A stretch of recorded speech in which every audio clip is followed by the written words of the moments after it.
Hit it and flip it, I did it off the 9. Stay in the kitchen, I'm never off of mine. And now I'm Kemp in his prime.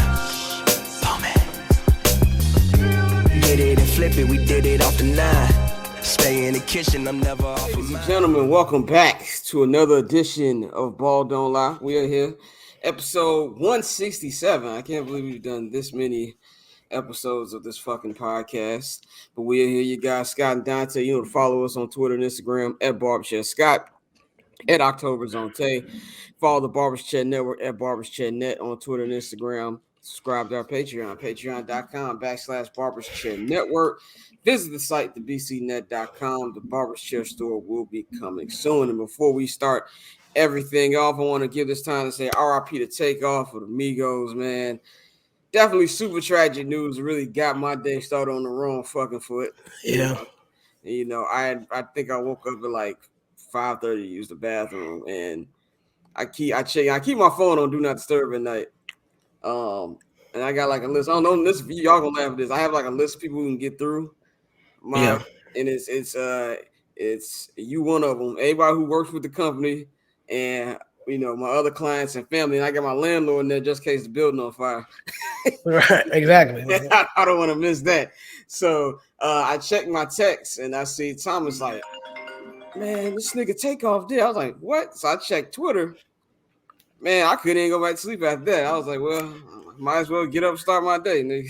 Yeah, it was a sad day in the A, man, because it was definitely senseless, you know, and they lost a lot of, you know, already losing Trouble a couple months ago. Yeah. So there's been a few Atlanta artists that have passed away. This, you know, Thug and Gunna in jail. It's a rough time for that. It's a rough time right now. Rough time for that, man. RIP to Takeoff, especially because, you know, according to the story, he wasn't doing shit. Bro was just there. Yeah. You know, so. Yeah, and it's like I'm getting tired. Every time we get like a death, like people want to get on Twitter and say like, well, you start doing this and shit. Like, nah, man, like, shut the fuck up. Like, it shouldn't be anything but prayers out to his family, prayers out to Quavo, Offset, because that is his family, his literal family. So prayers up to all of them, man. Keep them in your prayers. You know, we're gonna talk more about it on Summer Sessions this week. You know, we'll give our flowers to Takeoff, you know, and everybody out there, man. So definitely prayers out to his family. Busy day in general in the sports world. It was a crazy day from the jump. I don't know when the fuck the NFL trade deadline became like the NBA, but a lot of shit going down. You know, Chase Claypool's a bear. We're gonna get all that on 79 House. By the time you listen to this, that episode of 79 House will be out right now. So I have to say, check out episode 208, which is the trade deadline special. Me and Flo is going over everything.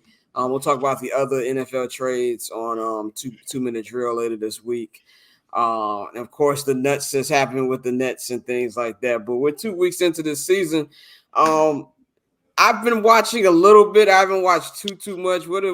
What's your overall thoughts 2 weeks to the season so far? I mean, often it's you know, it's early. Exactly. We can say that. You know, there's been a lot of really good basketball being played. A lot of the teams that we hyped up, you know, they haven't really been playing well. Like I said, been down here in Atlanta, the Hawks, they've been a little bit disappointing. You know, Trey shooting percentages are in the toilet. Nobody want to talk about that. But as I said, still early.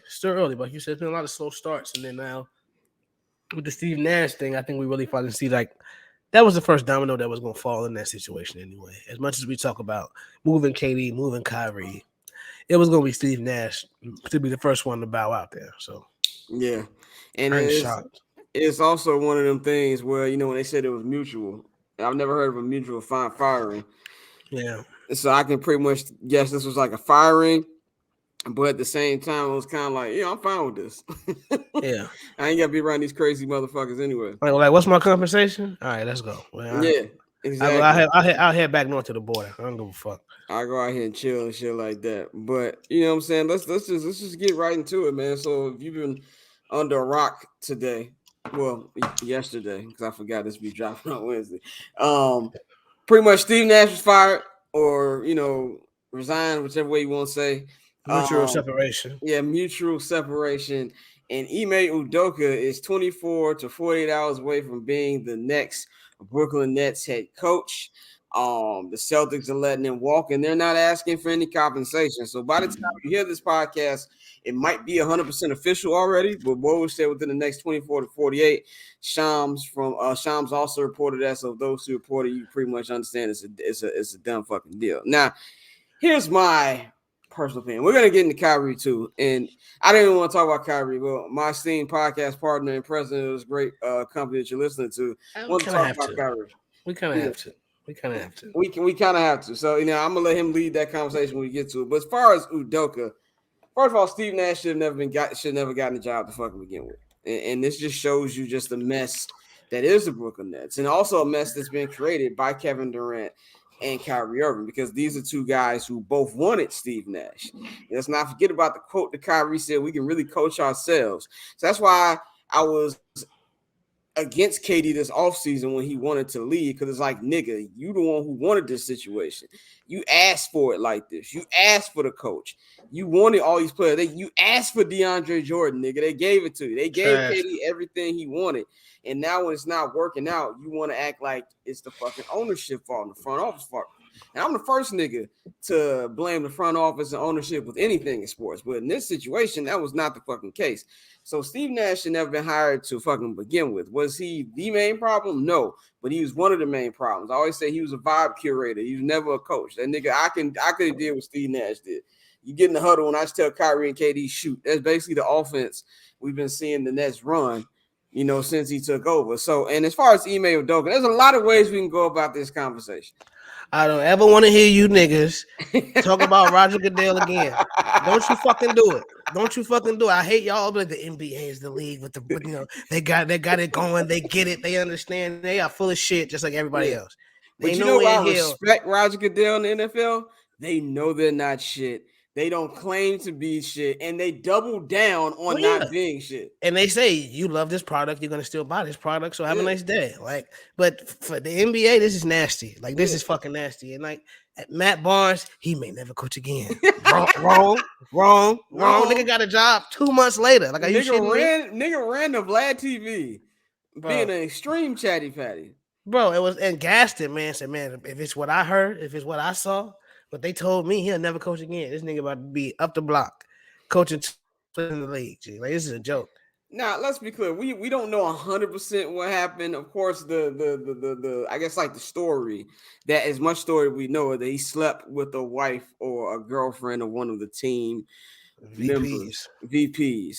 What I think happened, he slept with the owner's wife or a high value member of the front office's wife, because when I heard that they just letting this nigga walk and don't want no draft picks, that told me everything I need to know. They're like, just get this nigga out of here. Keep this man away from my family. That's what they were trying to say. When you start fucking with the people who cash 8-figure checks and they don't touch basketball, it's like, no, you fuck with the wrong people.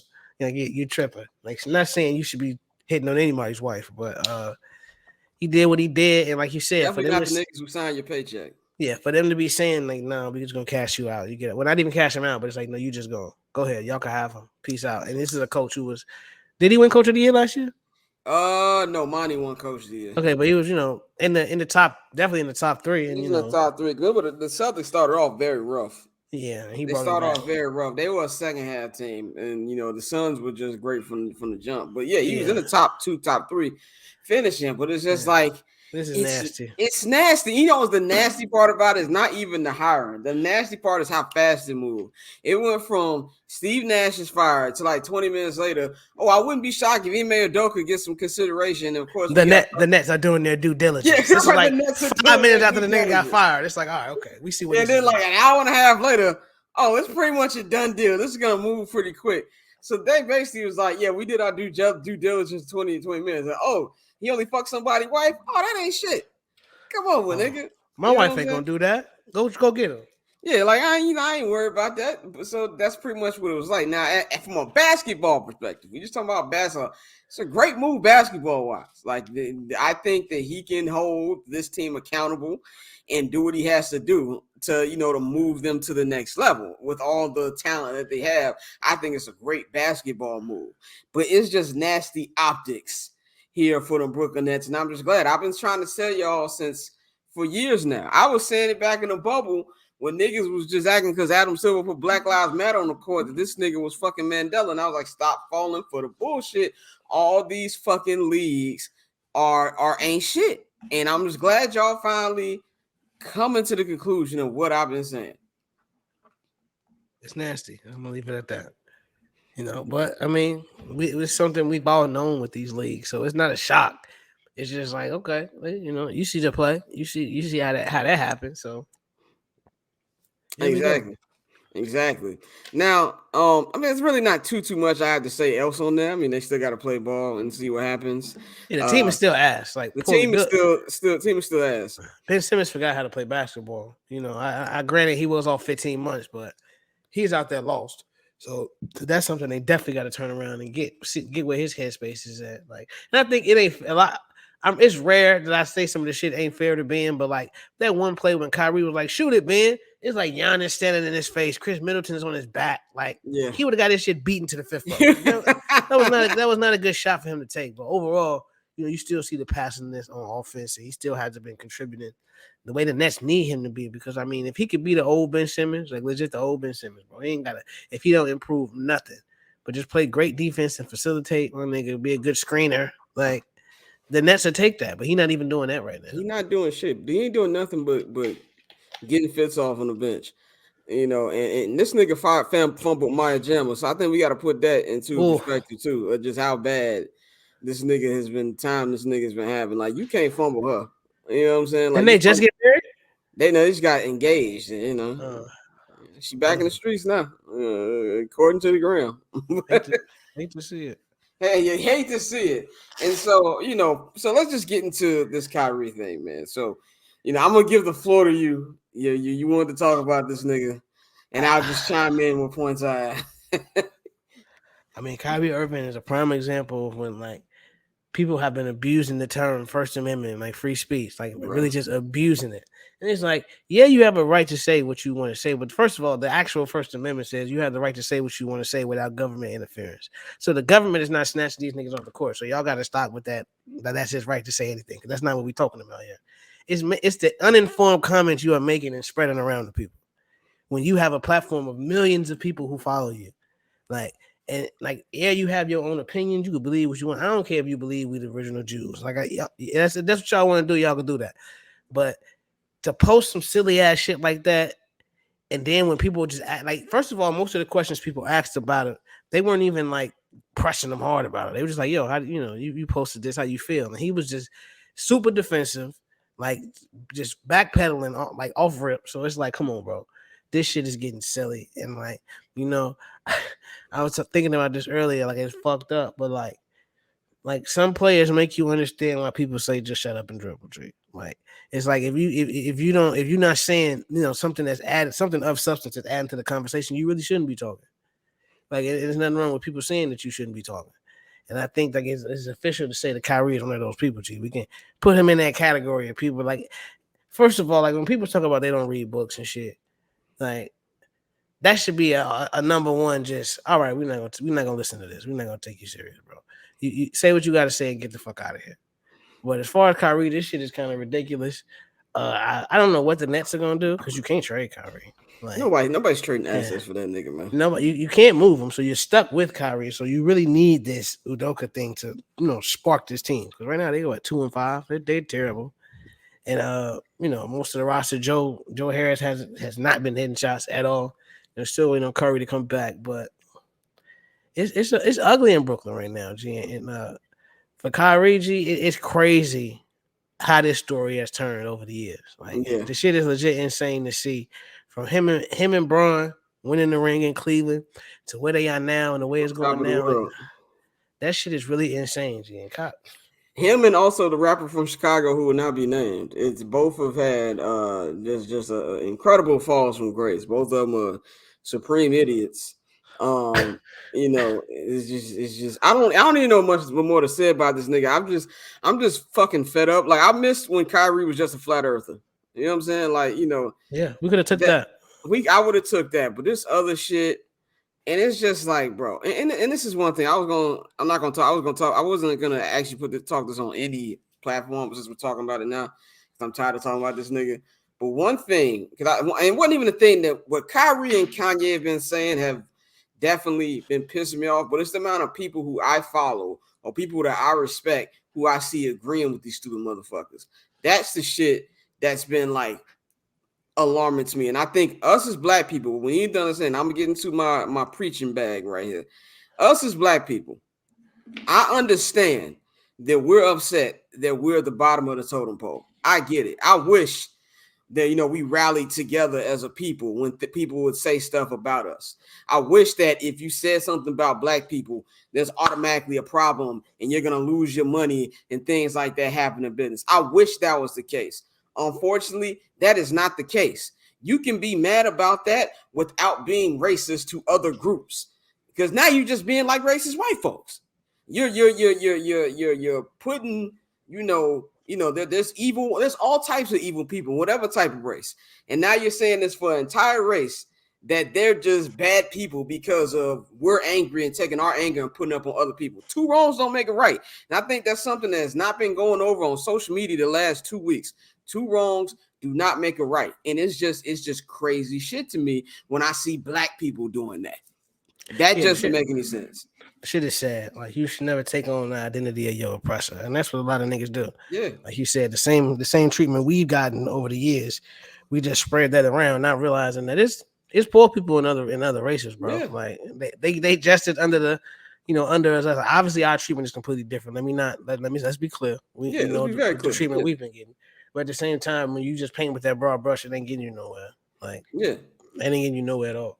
And it's like, well, it's been a conspiracy. They're trying to get them out. When you say stupid shit happens to you. They're just more unified than we are. It is what it is. And you just got to accept that situation for what it is and be focused on what we can do to bring more prosperity and more love to our people instead of spewing hate at other races. That's the shit that we need to do. And it's stupid shit. And it's also from another perspective. You got some black people who get money and they start looking down on niggas who don't got money. And it becomes a classism thing where black people want to be white people. And that type of shit has to stop. That's really my only comment on Kanye and Kyrie. I'm honestly tired of talking about both of them stupid ass niggas. Like, they don't. Kanye's music was never good enough for you to excuse the shit he does. Kyrie Irving is not that great of a basketball player to excuse the shit that he does. Like, there's just because you're a black person, especially Kanye, when he's the nigga that said that slavery was a choice, he don't give a fuck about niggas.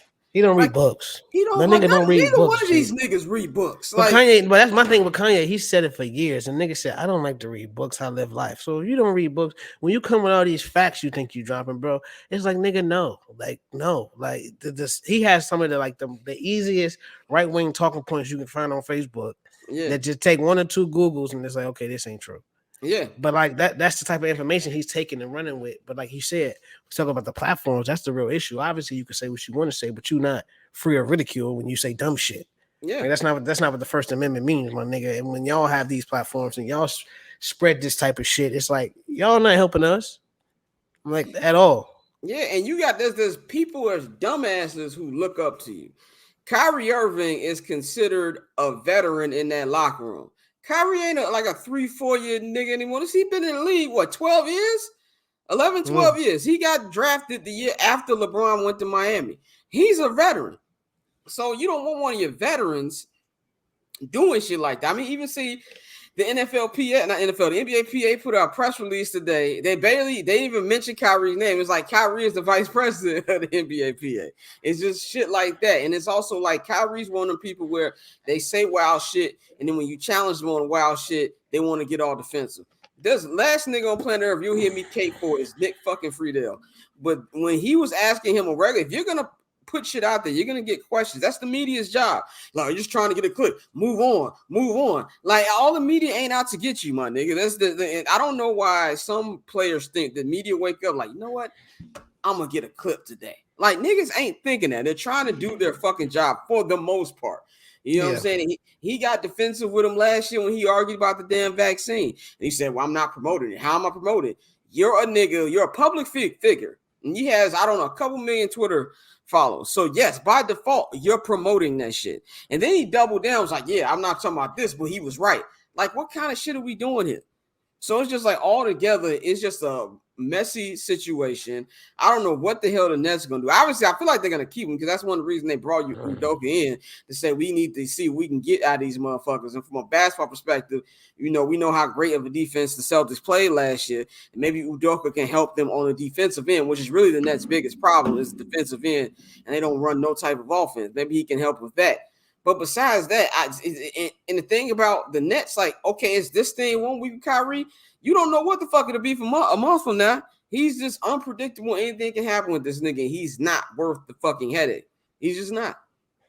Yeah, well, like you said, the production has not been worth the product, the headache, like you said, for a very long time. So it's going to be interesting to see how that team reacts and how Brooklyn goes on throughout the season. Because at the end of the day, we always say, good basketball is going to just quiet all of that shit. But are they going to actually start hooping? Because they haven't been at all.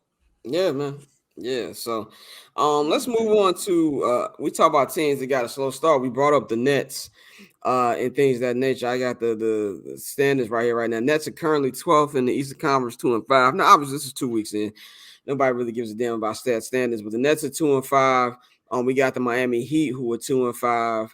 The Sixers starting off slow. Sixers are 4-4. Over on the West Coast, man, the Warriors, the champs, not looking good early. They're 3-4. The team not cover the Clippers. I mean, I know they won last night. And Paul George had an amazing game, but I still don't like the way these niggas play. They're 3-4. They got some injury concerns right now. I'm actually very concerned about Kawhi. Finally met Kawhi the other day, though. By the way, he acts just like how you think he acts. He's just he didn't look like he didn't want to be there. Like so he's just aloof, like yeah. He just on Sunday. I said, "Hey, what's up, Kawhi? How you doing, man?" And he just like kept walking in the fucking hallway, like. But they don't. The Kawhi, they saying that he's been having this pain in his knee. They hoping it's not structural. He's not getting on the road. He's not gonna be on a road trip. They're supposed to go to Houston and San Antonio this week. So maybe he plays on Sunday against Utah. I don't know. You got to watch some of that. Paul George has not been starting off well. Be starting. He had a really good game last night, so hopefully that gets him rolling. But I'm very concerned about the Kawhi thing. And then also, look at the Nuggets. The Nuggets are not starting off well. Nuggets only 4-3. Now, it's early. A lot of things can change. Out of these 6 teams I just named, which one do you have legitimate concerns about, even if it's only 2 weeks to the season? The Clippers. Cause the Heat, I didn't take the Heat as like serious championship contenders anyway. I think the Warriors would be fine.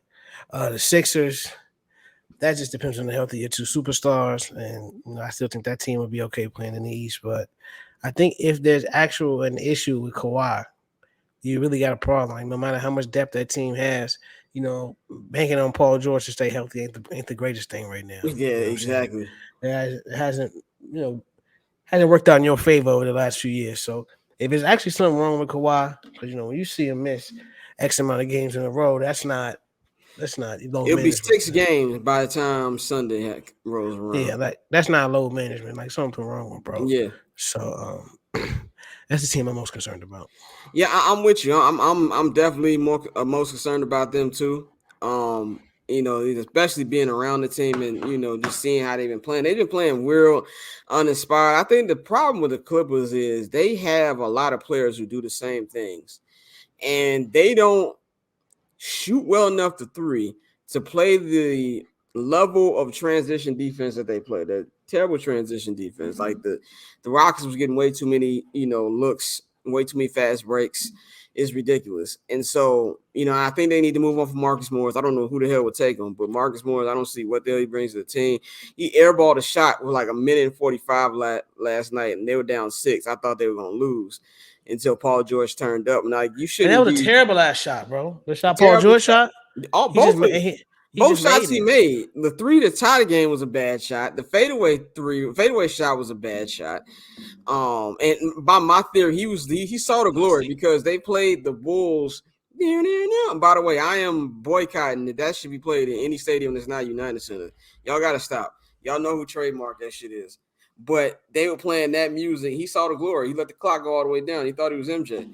But it's just it's concerning. And like you said, Paul George, yeah, he healthy now, nigga. And give it time, And if you're having problems with Kawhi's knee already, and he's only played like 2-3 games, and he was coming off the bench in those games, that's an issue. And the good thing, they have a really good coach in T. Lue.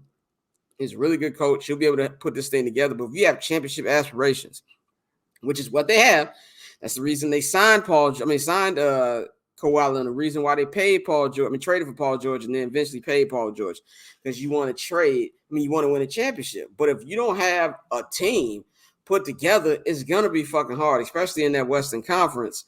And that's something I'm really concerned about, because it's like they're going up against bad teams. Like, it's not like these niggas is like, losing to like the Warriors or some shit like that. Niggas had 2 15-point leads in the game against the Lakers, blew both of them. They had a 10-point lead last night against the Rockets, and that shit went away in like 30 seconds. The defense is a problem, man. So them the ones I have the biggest concern about. I'm with the Nets. I won't say I'm concerned, because I don't think highly of them to fucking begin with, and I treat the Miami Heat the same way. Sixers, I think regular season wise, they will be fine. Regular season wise, they have the weapons to get through the regular season. I still don't believe they'll come play all time. The Warriors are the champions. They'll be fine. There's not even an iota of me that feels any concern with the Golden State Warriors. And the Nuggets are still implementing 2 players who weren't healthy last year, with Jamal Murray, Michael Porter Jr. It's going to take some time to get those guys back into a rhythm. So really, it's just down to the Clippers for me as far as like my actual concern. And I didn't have this on a rundown, but the Lakers might be worse than I thought they were. This is not a good basketball team. It took 3 great games from LeBron, AD, and Russ for them to barely beat the Nuggets. And they did their best to jack it. They were up like 13 with like 3 minutes left. That was a 6-point game with like a minute and a half left. So it's just bad. If I'm Frank Vogel, I'll be like, see, what the fuck I tell y'all? It wasn't just me. Oh, yeah, no, their team's going to be terrible. Like, I think 38 games is being generous just because they got Bron on their team. But the typical 80 insane fall is coming soon. So, he finds a way to fall in the worst ways. Damian talk about this shit all the time. It's like he's good for 1 or 2 a game where you hold your breath. It's like, This nigga, okay. So, I mean, like you said, you don't have shooting. You don't play great. Well, I think they okay on defense, ain't they? They're okay on defense, but they can't. You can't score. The offense is the offense is all time bad. I think like at one point, like Pat Bev and Nunn was like 1 for 22 or something crazy. Like bro couldn't really buy a bucket. But I think as they start to play together, we'll still see that this team, just talent wise, there's just not enough talent on this team. And as much as we love Bron, as much as we know the talent LeBron possesses, y'all love Bron. I mean, just as a basketball player, it's just I don't. I cannot wait till this nigga is gone. There's only so much he can do, and so expecting him to carry that load at this age, I think just sit back and enjoy him getting his accomplishments, because the Lakers ain't finna do nothing. As a basketball fan and media member, it's like, it's tough on LeBron. As a LeBron James hater that I am in my core, I'm enjoying every fucking minute of this. I get to see LeBron still play well, but they not winning, and I get to see Aaron Rodgers fail. This is my heaven. I've been waiting for this for a decade and a half, nigga. It's finally here. It's finally here. And like it's times you'll watch the Lakers game, like who the hell is on the floor with this? No, man? I've done that multiple times. Who is out here? And that's not because we're not paying attention. It's just because of just basically saying, the caliber of player they've put around him. And Rob Pelinka got an extension. I'm gonna say it every time. Man, white privilege. How? White privilege. On what planet, G? Like Jeannie just. Here's a serious question: what's the difference between Jeannie Buss and Hal Steinbrenner? Exactly. Nothing. One is a man, one is a woman. That's the difference between the two. Because Hal got a ring in 2010? 29, his first year on the job. Yeah. No, second year on the job. And when did the boss die? The boss died in 2008. Did George Steinbrenner die? I think George Steinbrenner died in 2008. Oh, look it up. So I don't remember if he was on, but I know that was like Hal's first or second year on the job. But I think George 2010.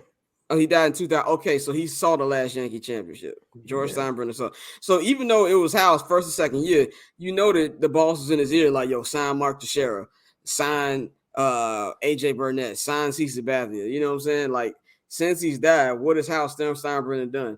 What is that? Jeannie don't know what the hell she doing outside her last name being Bust. Like, you yeah, think they her are daddy milking the will allow money. this shit?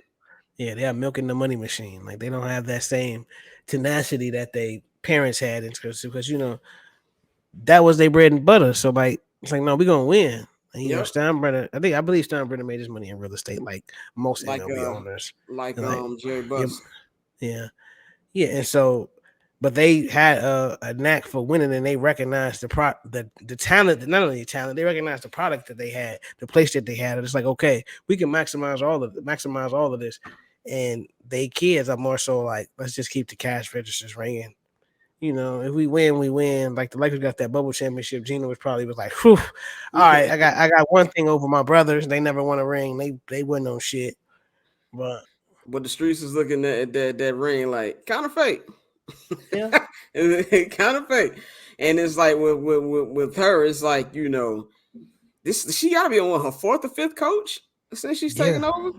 yeah, It's been a couple of them coaches, man, and it's just not a good thing. But I don't feel sorry for either one of these fan bases. Neither one, both. First of all, both of y'all fucking spoiled. Let's start there. Both of y'all fucking spoiled the fuck begin with. And two, I don't know if anybody met Yankee or Laker fans. 9 times out of 10, they're the same person.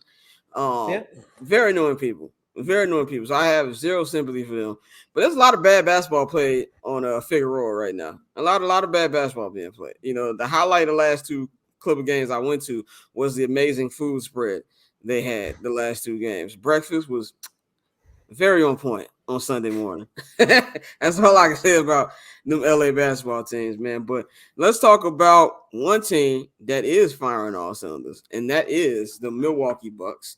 They are the only undefeated team in the NBA right now, 6-0. And Giannis, man, Giannis to me, of course, we all know Giannis is the best player in the NBA, but at this point, it's at the point where it don't even look like it's close. Like I think there's such a big gap between him and the second best player in the league right now that is crazy. And just through his first, 7 games, he's averaging 33 points, shooting 58% from the field, averaging 12 rebounds and almost 6 assists.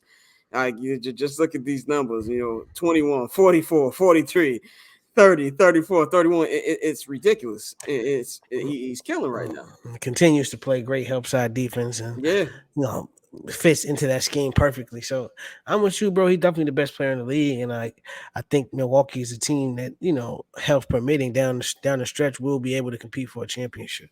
And I think, like you said, with Giannis, we always want your superstars to come back every year with something new to their game or some type of polish on their game. And he's one of the players you can definitely tell he works. He puts in the work in the offseason. He wasn't just sitting around. We saw him playing in the I don't know whether the World Cup, whatever tournament that was, where he was Some type dropping of like tournament, yeah. he was dropping like 50 on people every game. But I think there's somebody who, like you said, this year, even though we talk about voter fatigue, how can you not give him the MVP if they're a 1 seed if he's putting up numbers like this? I think it's one of those and this is situations all where without Chris Middleton.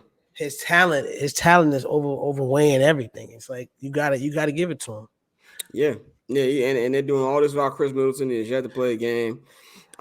It looked like just good basketball for them right now. And the thing about Giannis is, you're gonna bust your ass and he's gonna tell a dad joke at the podium. Like, you don't, I mean, he talks shit like every other player, but I know some people call his fake humbleness. No, that's real humbleness, nigga. Like you could tell Giannis is like very sincere about his whole little come up. And that's one of the things I love.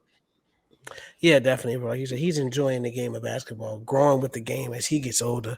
As somebody who was drafted at I think he was 19.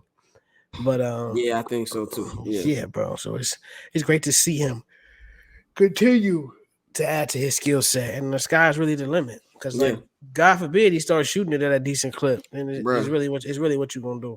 He's a better 3-point shooter than Anthony Davis, and I don't know what this says more about Giannis or Anthony Davis. If you're the lethal shooter, bro, they might fire your ass. Yeah, the Lakers went out and got bro, and AD is shooting 20% from 3. It's like just play the 5, dog. Play the 5. What are you doing? Every time AD makes a play, like he grabs a body part. Like even in the game against the Nuggets, I think like Michael Porter Jr. got a shot blocked, And by the way, all you Bulls fans who's mad drafted, I told y'all niggas, like, look, I think Michael Porter Jr. is a good player, but the nigga gets hurt all the time. You should have known he walked up them draft day steps and he was grabbing his fucking back what time it was. That's one of the things I just never lost sleep on, man. But they're looking great. The Bucks are looking great.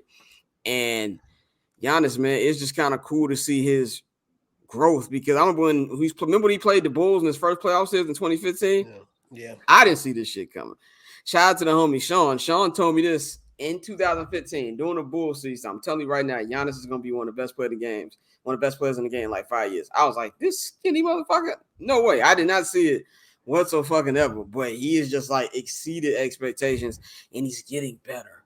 That should be the scary part, and he's getting better. And the Milwaukee Bucks better not take him for granted because I think that you can see from even the words he said over the last year, he's going to keep pressing and keep a good team. And Chris Middleton's going to be a free agent coming up this year.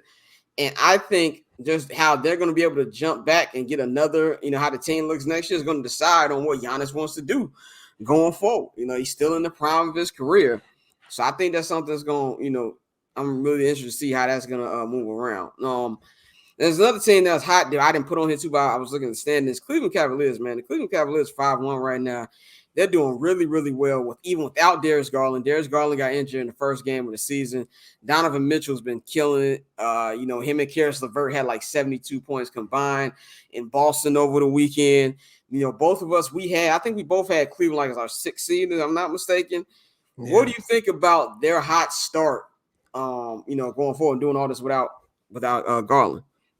I mean, definitely outpacing what everybody said, but Donovan Mitchell is a dynamic player, and a lot of the, what ifs and a lot of the questions people had was if Utah was really utilizing them right, and him and Rudy Gobert, how that wasn't working, and so having him in a system where he's comfortable, where he's enjoying himself, you're starting to see the results. So when Garland comes back, you say it's going to be interesting to see what that basketball team does because they can really turn up.